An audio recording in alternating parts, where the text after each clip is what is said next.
Seigneur pour la grâce qu'il m'a accordée pour me tenir debout devant vous. Et je remercie beaucoup le pasteur Josué pour m'avoir accordé aussi la grâce pour que je puisse me tenir debout pour parler de la part de Jésus cet après-midi. Amen.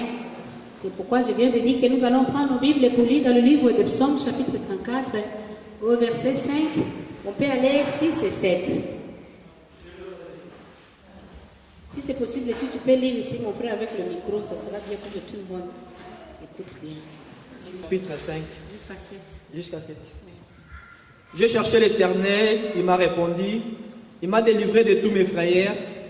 Quand on tourne vers lui les regards, en éloignant des joies, et les visages ne se couvrent pas de honte. Quand un malheureux crie, l'Éternel attend, et il le sauve de toutes ses détresses. Amen. Ils ont le cœur brisé, et il sauve ceux qui ont l'esprit dans l'abattement. Amen. Et vivant. Moi, je pense peut-être que je vais lever le micro là. Excusez-moi, je vais mettre ça à côté. Je peux parler aussi, ça serait bien aussi.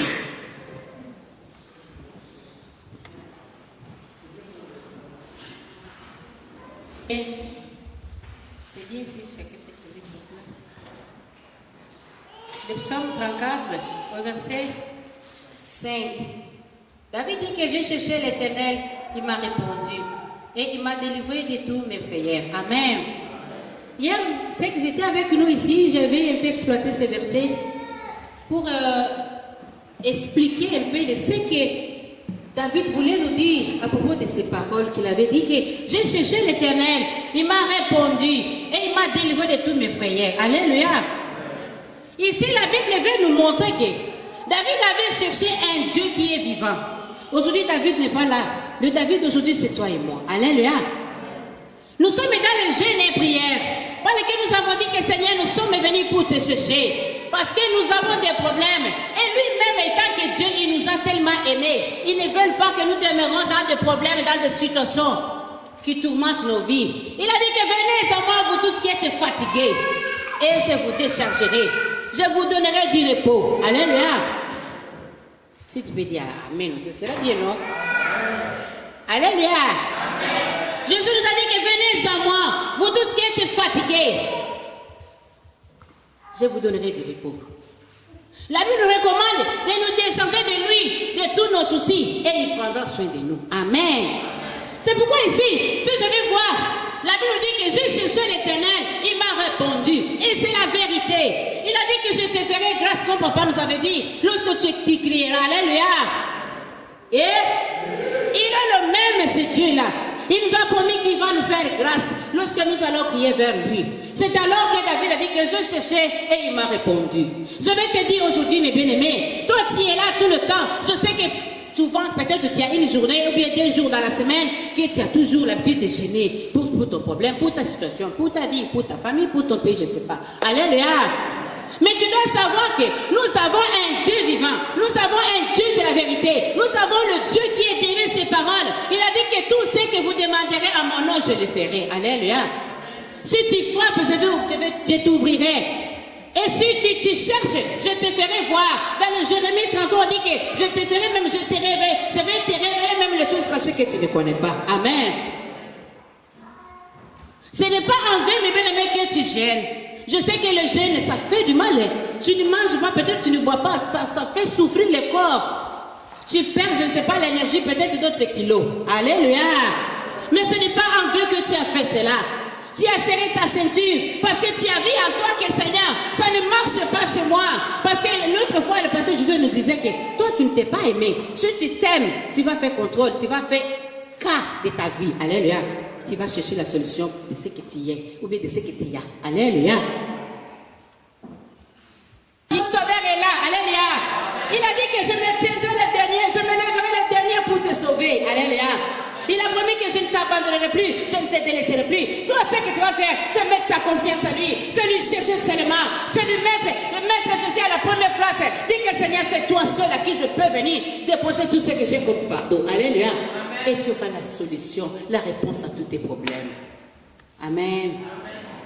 Il a dit que je serai avec vous jusqu'à la fin du temps. La personne qui est avec toi, si tu souffres, lui, il ne voit pas. Si tu cries, il ne va pas entendre. Il prend soin de toi jusqu'à la fin. Alléluia. Amen. Amen. Le verset 19.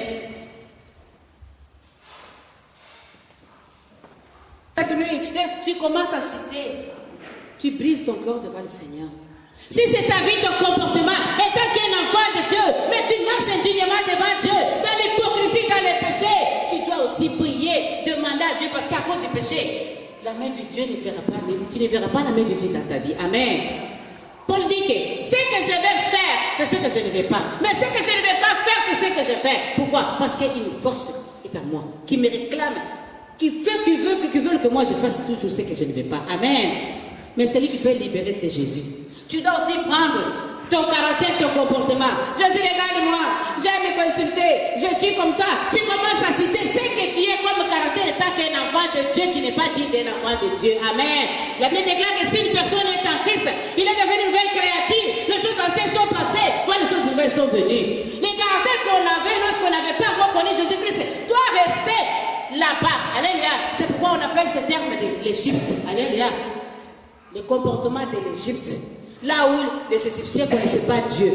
Ils pouvaient faire tout ce qu'ils voulaient. Mais on a quitté l'Égypte. On est venu. On est entré dans le, comment dirais-je, dans les Canaan. Aujourd'hui, c'est-à-dire quoi? Nous sommes sur la marche d'entrer dans la terre promise. Nous avons notre Seigneur, notre époux. Il a dit qu'il reviendra pour nous chercher. Afin que là où il est, que nous y soyons aussi. Nous devons, mes bien-aimés, changer notre manière de vivre, de parler, d'agir, de s'habiller, d'être devant les gens. Amen. Et devant notre Dieu. Alléluia. Avec tout ceci, mes bien-aimés, ce sont les choses qui rendent aussi notre Dieu triste. Tu peux prendre aussi le temps pour chercher, tourner ton regard. Seigneur, je suis venu vers toi. Pourquoi moi j'ai toujours j'insulte? Pourquoi moi je suis toujours Seigneur? Je ne vais pas ceci, je ne vais pas. Tu renonces. Parce que la Bible déclare que deux personnes ne peuvent jamais marcher ensemble sans être convenues. Alléluia. Lorsque toi tu vas dire à l'esprit, je ne vais pas de toi. Mensonge, je ne vais pas. L'hypocrisie, je ne vais pas. Et l'hypocrisie, c'est plus que la sorcellerie. Alléluia. Une personne qui a double face. Je te vois, je mange bien avec toi, je ris. Dès que tu fais ce mado, je te prends maintenant par le derrière, je commence à te poignarder. Alléluia. Non, on doit connaître ta vraie face. Il faut savoir que Dieu qui voit dans les ténèbres, il te connaît. Avec l'hypocrisie, tant qu'un chrétien, tu iras dans l'enfer. Amen. Avec les mensonges, avec les critiques, avec toutes ces choses. Avec quoi la haine, le manque de pardon, le manque d'amour, beaucoup de choses bizarres, les paroles, comment dirais-je, venimeuses. Dès que tu parles, tu blesses les autres qui t'écoutent, qui t'entendent. Mais bien aimé, tu iras en enfer avec la Bible dans la main. Mais la Bible déclare que quand un malheureux crie, l'Éternel, il entend. Mais tu dois montrer, Seigneur, je suis malheureux. Pourquoi tu fais ça? Ce n'est pas de ta force que tu veux insulter. Mais c'est quoi? C'est le lien du péché qui te réclame. Alléluia. La Bible déclare qu'il est venu libérer les captifs. Seigneur, je suis captif de colère. Je suis captif de la colère. Jésus, libère-moi. Il viendra pour couper les liens. Il va te libérer. Il va te rendre libre. Amen.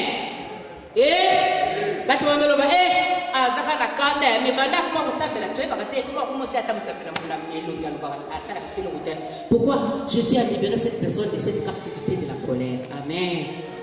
On doit tourner les regards vers le Seigneur. Notre vie spirituelle, notre vie de tous les jours.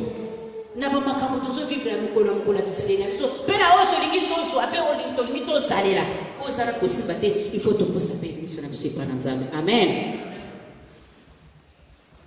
Évangile, tu vas lire 33.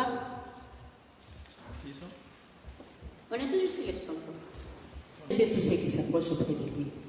Il n'a jamais abandonné tous ceux qui prient à lui. Il est notre secours au temps de la détresse de béni. Alléluia. Il est notre bouclier. Lorsque les flèches de maladie, l'épidémie, les contagions, la puissance de la sorcellerie te réclamera, mais l'ennemi viendra vers toi pour t'attaquer. Jésus-Christ sera là ton bouclier. Amen. Et Alléluia. Amen. Comment il est bon? Il sera là. Il est notre bouclier. Il va te protéger. Aucun malheur ne t'arrivera. La Bible déclare que 1000 tombera à ton côté, 10 000 à ta droite, ne sera jamais atteint. Alléluia. Parce que tu es une personne à qui tu as mis ta confiance à lui, à qui tu as mis tu as levé ton regard vers le Seigneur Dieu. Tu as renoncé à tout ce qui est déçu de la chair. Tu as cherché Dieu dans tes problèmes. C'est-à-dire, tu as mis ta confiance, tu as l'espoir et tu crois en toi qu'il est capable pour changer ta vie. Il est capable libérer, il est capable pour combattre pour toi. Amen. Alléluia. On lit, papa. Sa joie, disons, alléluia. Car il est comment? Car nous avons confiance en son Saint nom. Nous avons confiance en son Saint nom. La Bible déclare que nous avons le Saint nom qui nous avait été donné dans le lieu, dans le ciel, sur la terre, par lequel nous devons être sauvés. C'est le seul nom de Jésus. C'est le seul nom de Jésus. Acclamons pour ce Jésus, le roi des rois. Alléluia. Il est merveilleux d'avoir Jésus-Christ comme Seigneur et Sauveur. Amen. Parce que c'est lui qui a pris au fait de la mort, c'est lui qui a vaincu le diable. Il est venu, mes bien-aimés, il a détruit tout ce qui était forteresse puissante de l'ennemi pour te racheter de la puissance du mal. Amen. Il a donné sa vie, il nous a rachetés par son sang, il nous a réconciliés avec le Père. Amen. Nous avons confiance à ce nom. Le nom de Jésus-Christ est devenu notre bouclier. Le nom de Jésus, c'est notre arme. Le nom de Jésus, c'est notre arme offensive et défensive. Alléluia. Et ça vient la nuit. Au nom de Jésus, tu te mets debout. Au nom de Jésus. Toi, esprit de maladie, je te chasse. Ou bien si c'est quoi? Tu n'as pas peur parce que tu as le nom qui est au nom le nom qui est au-dessus de tout nom. La Bible déclare que tout genou fléchira devant Jésus. Amen. Et toute langue confessera que Jésus est le Seigneur. Alléluia. Toi, tu as Jésus, tu as tout. Tu as Jésus, tu as tout. Tu as la protection, tu as l'assurance, tu as la vie, tu as la bénédiction, tu as toutes choses. Tu es revenu vers Dieu pour demander à Jésus-Christ, Seigneur, il y a un besoin de la nuit, il y a un besoin de reçoit. Alléluia. D'abord, on a un péché, grand péché. On a péché, on a péché, on a péché, on a péché, et là, on a reçoit. Alléluia. Jésus a promis la vie éternelle. La vie éternelle, cette vie, c'est physiquement et spirituellement. Je vous ai dit qu'avec une abama comme ça, tout le monde va passer. Alléluia. Parce que c'est les petites choses devant Jésus. Amen. La vie éternelle, Amen. Et parce qu'il a promis, il a dit que